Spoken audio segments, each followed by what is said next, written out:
Salam sejahtera bagi saudara sekalian dimanapun berada. Firman Tuhan untuk kita minggu ini Efesus 1 ayat 3 sampai 14. Terpujilah Allah dan Bapa Tuhan kita Yesus Kristus yang dalam Kristus telah mengaruniakan kepada kita segala berkat rohani di dalam surga. Sebab di dalam Dia Allah telah memilih kita sebelum dunia dijadikan, supaya kita kudus dan tak bercacat di hadapannya.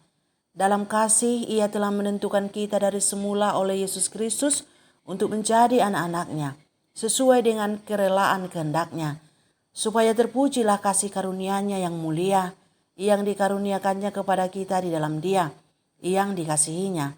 Sebab di dalam Dia dan oleh darah-Nya kita beroleh penebusan, yaitu pengampunan dosa, menurut kekayaan kasih karunia-Nya, yang dilimpahkannya kepada kita dalam segala hikmat dan pengertian.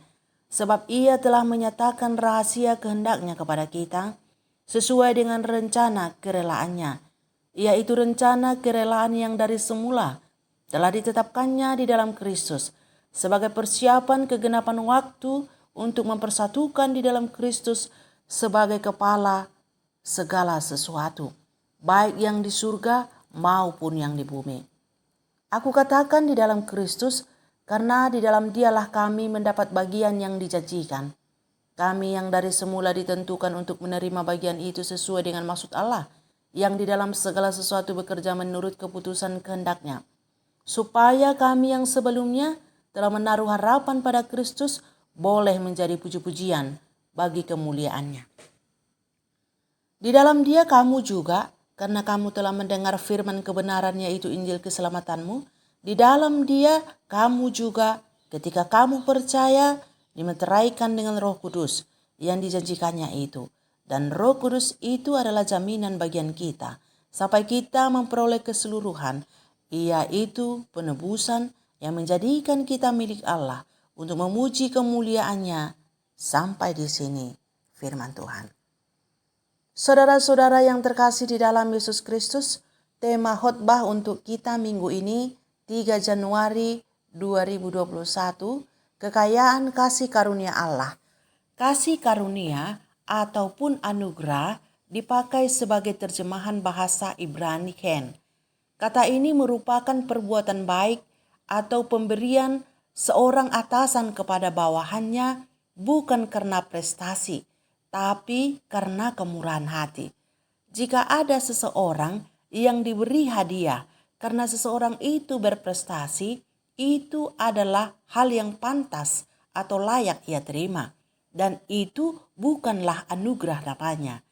Tetapi jika ada seseorang menerima kebaikan atau hadiah dari seorang atasan, bukan karena prestasi, tetapi karena kerelaan hati dan kehendak atasan itu, inilah yang disebut dengan anugerah.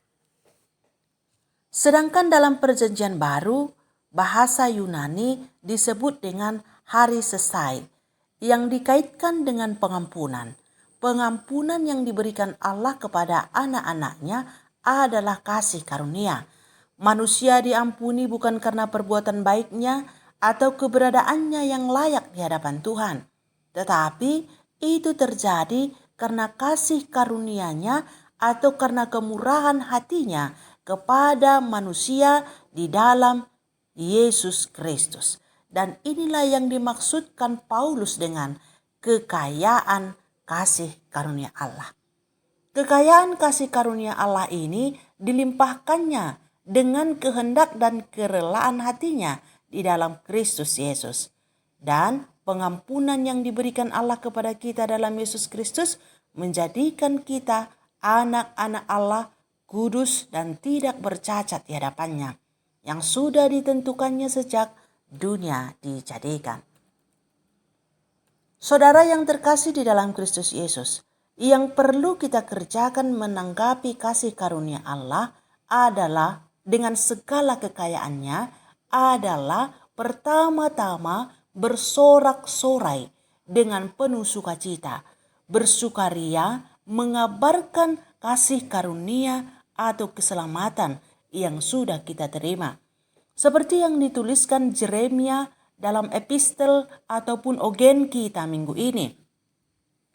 Yeremia menuturkan kemurahan Allah atas keselamatan yang dikerjakan Tuhan Allah atas bangsanya Israel. Dan yang dikerjakan Rasul Paulus menanggapi kasih karunia Allah. Ia berkata, "Terpujilah Allah dan Bapa Tuhan kita Yesus Kristus, yang dalam Kristus telah mengaruniakan kepada kita segala berkat rohani di dalam surga. Sebab di dalam Dia Allah telah memilih kita sebelum dunia dijadikan, supaya kita kudus dan tidak bercacat di hadapannya." Paulus menuturkan kembali kasih karunia Allah. Selain memuji dan bersorak-sorai, yang terpenting lagi adalah kita harus mengampuni orang lain yang bersalah kepada kita. Karena kita juga adalah orang-orang yang diampuni. Ingatlah perumpamaan Yesus tentang orang yang tidak mau mengampuni saudaranya, padahal ia sudah menerima pengampunan dari tuannya. Akhirnya ia dihukum Tuhan itu. Jadi ampunilah setiap orang yang bersalah, sebab hal itu berguna untuk kebaikan kita sebagai respon atas kekayaan kasih karunia Allah. Dan yang terakhir, jangan tinggalkan Yesus sekalipun dalam penderitaan. Jangan tinggalkan Yesus karena pesona dunia ini. Sebab apa yang ada di dunia ini termasuk kekayaan yang terkandung di dalamnya pada akhirnya akan binasa. Tetapi kekayaan kasih karunia Allah mengantar kita pada kehidupan yang kekal. Amin.